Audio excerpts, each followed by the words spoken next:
خواتین و حضرات کی خدمت میں عارف کسانہ کی جانب سے سلام پہنچے۔ یہاں سویڈن میں بہت سے لوگوں کو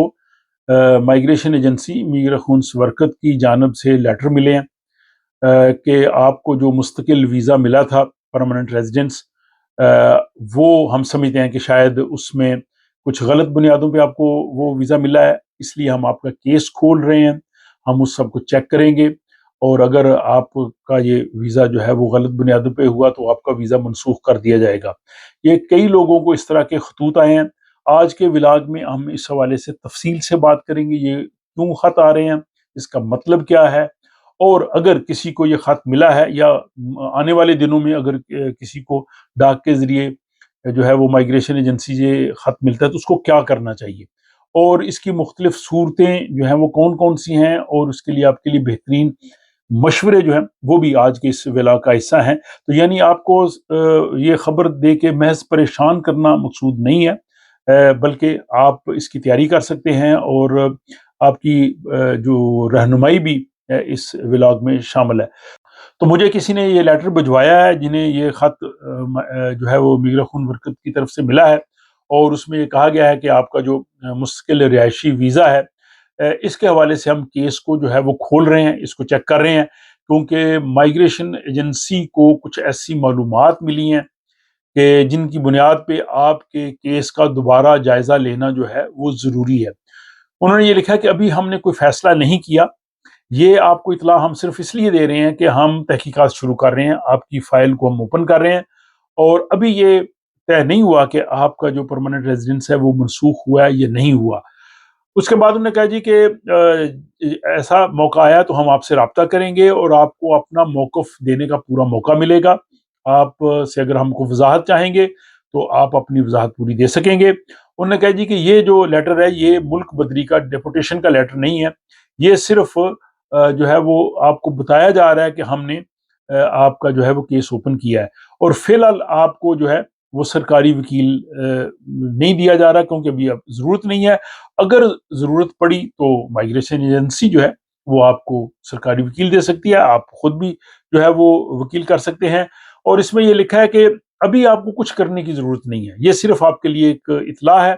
آپ کو کوئی کارروائی نہیں کرنی، آپ کو انتظار کرنا ہے، اور جب آپ کی باری آئے گی یا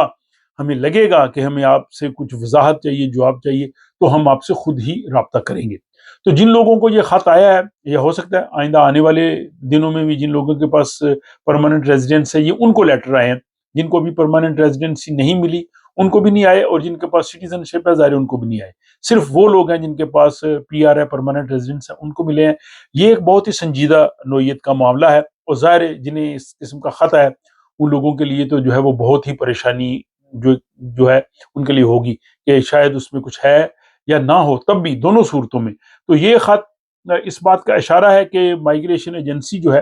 ان کو یا تو کچھ شک پڑا ہے، یا کسی نے ان کو معلومات دی ہیں، یا انہوں نے کسی طرح سے بھی چیک کیا ہے، تو وہ ڈاکومنٹس چیک کر سکتے ہیں، وہ تمام چیزیں چیک کر سکتے ہیں جن کی ان کو ضرورت ہو، اور اس میں وہ دیکھیں گے کہ آپ بھی اس حوالے سے اپنی تیاری جاری رکھیں کہ آپ دیکھیں کہ آپ کو کس بنیاد پہ پرماننٹ ریزیڈنس ملی تھی، یعنی یہاں اسائلم کی وجہ سے، کام کی وجہ سے، یا شادی کی وجہ سے، یا آپ اسٹڈی کے لیے آئے تھے، وہ تمام اپنی جو انفارمیشن ہے وہ آپ چیک کریں، اور اس میں پھر کوئی تبدیلی ہوئی ہے، اگر آپ زیادہ عرصے تک سویڈن سے باہر رہے ہیں، آپ نے ان کو بتایا نہیں ہے، یا اگر کسی جرم میں آپ کا نام آیا ہے، یا آپ نے کوئی غلط معلومات دی ہیں، یہ ساری چیزیں جو ہیں وہ آپ اپنے طور پہ دیکھیں، اور ساتھ ہی ہم اس پہ بات کرتے ہیں کہ اس میں آپ کی حکمت عملی کیا ہونی چاہیے، آپ کو کیا کرنا چاہیے۔ تو یہ سب سے پہلے وہی بات کہ مائیگریشن ایجنسی جو ہے وہ اس وقت اس قسم کی انفارمیشن کھولتی ہے، چار اس کی بڑی وجوہات ہیں، اور ان چاروں پہ ہم بات کرتے ہیں، اور ساتھ ساتھ ان کی وضاحت بھی کرتے جائیں گے کہ اگر ان چاروں میں سے کسی کیٹیگری میں آئیں تو آپ کس طرح سے اس کی تیاری کریں۔ پہلی ہوتی ہے جی کہ فالس انکریکٹ انفارمیشن، آپ نے غلط یا ادھوری انفارمیشن ان کو دی ہے، مثلا شادی کے متعلق، خاندان کے متعلق آپ نے غلط بتایا ہو اپنے ریلیشن شپ کے حوالے سے، یا آپ کی جو جاب ہے، تنخواہ ہے، امپلائمنٹ ہے، اس کے بارے میں آپ نے انفارمیشن درست نہیں دی، یا ملک چھوڑنے یا واپسی کی تاریخیں آپ نے کچھ غلط لکھی ہیں۔ تو اس طرح کے اگر معاملات آپ نے کیے ہیں تو مائیگریشن ایجنسی بہت سالوں بعد بھی آپ کا کیس کھول سکتی ہے، یہ اس چیز کو ذہن میں رکھنا چاہیے کہ جو کچھ آپ نے ان کو بتایا ہے وہ کسی موقع پہ بھی وہ ری چیک ہو جائے یا کوئی شکایت کر دے تو اس کو دیکھ سکتے ہیں۔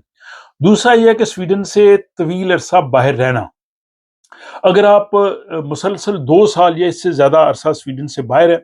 اور آپ نے ان کو بتایا نہیں ہے اور آپ کی اصل رہائش جو ہے وہ چینج ہوئی ہے تو آپ کا جو ہے وہ پی آر پرماننٹ ریزیڈنس جو ہے وہ منسوخ ہو سکتا ہے۔ تو اس کے لیے آپ کو وہ قانونی راستہ اختیار کرنا چاہیے۔ اگر آپ زیادہ عرصہ کے لیے باہر گئے ہیں اس میں جو یہاں کا ٹیکس آفس ہے،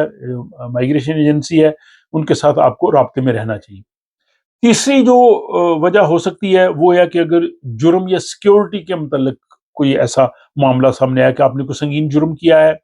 یا ریاستی سویڈن کی سیکیورٹی سلامتی کے حوالے سے کوئی رپورٹ ہے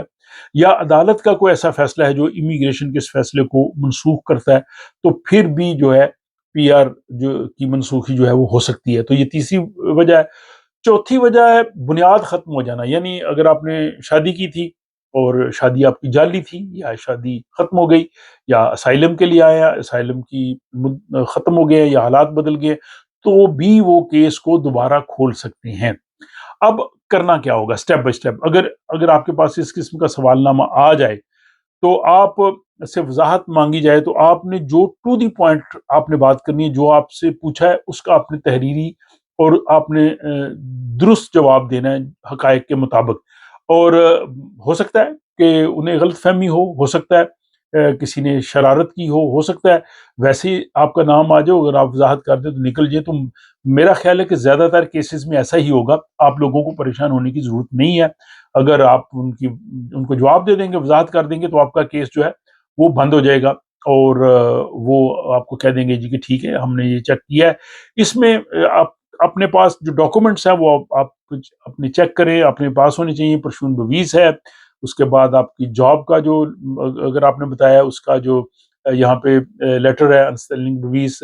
اور اس کے علاوہ ٹیکس ریٹرنز ہیں، اور اگر آپ کو سویڈن سے آنے جانے کا ریکارڈ ہے، یہ اور فیملی سچویشن، یہ ساری چیزیں جو آپ اپنے پاس رکھیں۔ لیکن جو بڑی غلطیاں جو آپ نے نہیں کرنی وہ یہ ہیں کہ اگر آپ سے انہوں نے آپ سے جواب مانگا ہے تو جواب دینے میں تاخیر نہ کریں، لیٹ نہ کریں۔ اگر وہ جواب پوچھیں، اگر ابھی تو یہ لیٹر آیا تو پھر آپ خاموش رہیں، لیکن آپ سے وہ جب کہیں کہ فلاں ڈیٹ تک ہمیں جواب دیں تو آپ نے ضرور دینا ہے۔ دوسرا،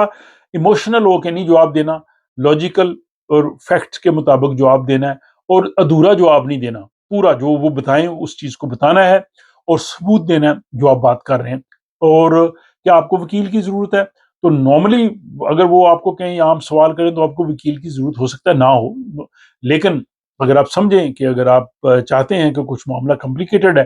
تو پھر آپ وہ بھی آپ کو وکیل دے سکتے ہیں، لیکن آپ جو ہے وہ پرائیویٹ وکیل بھی کر سکتے ہیں، اس سے آپ زیادہ ڈسکشن کر سکتے ہیں اگر آپ کا کچھ معاملہ ہو۔ اور دوسری چیز یہ ہے کہ اس قسم کے اکثر جو کھاتے ہیں یہ ضروری نہیں کہ ان کی بنیاد پہ لوگوں کے خلاف فیصلہ ہو جائے، اس پہ آپ پریشان ہونے کی آپ کو ضرورت نہیں ہے۔ ممکن ہے ایک روٹین کے مطابق وہ انہوں نے ایسے کیا، اور اگر آپ اس کا جواب دے دیں گے تو آپ کا یہ معاملہ جو ہے وہ بالکل رفع دفع ہو جائے گا۔ تو اس میں آپ وہی اپنی چیزیں دوبارہ چیک کریں کہ آپ کو کس بنیاد پہ پی آر ملی تھی، اور اس میں آپ نے جو انفارمیشن دی تھی وہ چاروں انفارمیشن جو ہیں وہ آپ نے درست دی ہیں۔ اگر مثلاً اسائلم کی بنیاد پہ آپ کو جو ہے وہ پرماننٹ ریزیڈنس ملی ہے تو وہ کیسے جو ہے وہ منسوخ ہو سکتی ہے کہ مثلاً آپ نے اس میں انفارمیشن غلط دی تھی، یا وہاں پہ ملک جو ہے وہ سیف ہو گیا ہے اور وہاں پہ آپ نے غلط کہانیاں ان کو بتائی ہیں یا کوئی سنگین جرم ہوا ہے، تو اس سب میں آپ نے اپنا دفاع جو ہے وہ بہتر طریقے سے کرنا ہے۔ آپ نے یہ بتانا ہے کہ میں جاب کر رہا ہوں، میری فیملی ہے، ہمیں سویڈش لینگویج آتی ہے، ہم یہاں پہ کام کرتے ہیں، بچے میرے اسکول جا رہے ہیں، میں سویڈن میں بہت انٹیگریٹ ہوں، تو اس لحاظ سے جو ہے وہ ہمارا یہاں پہ رہنے کا حق ہے۔ اور لیکن اگر آپ نے اسائلم کی بنیاد پہ یہاں پہ لیا ہے اور آپ اپنے اسی ملک میں گئے ہیں جہاں آپ کہہ رہے ہیں میری جان کو خطرہ ہے، وہاں اکثر جاتے رہے ہیں، لمبا خیال قیام کرتے رہے ہیں، تو وہ پھر آپ کے لیے تھوڑا مسئلہ بن سکتا ہے، اس کی آپ کو جو ہے وہ وضاحت دینا ضروری ہے۔ اگر ورک پرمٹ کی بنیاد پہ آپ نے لیا ہے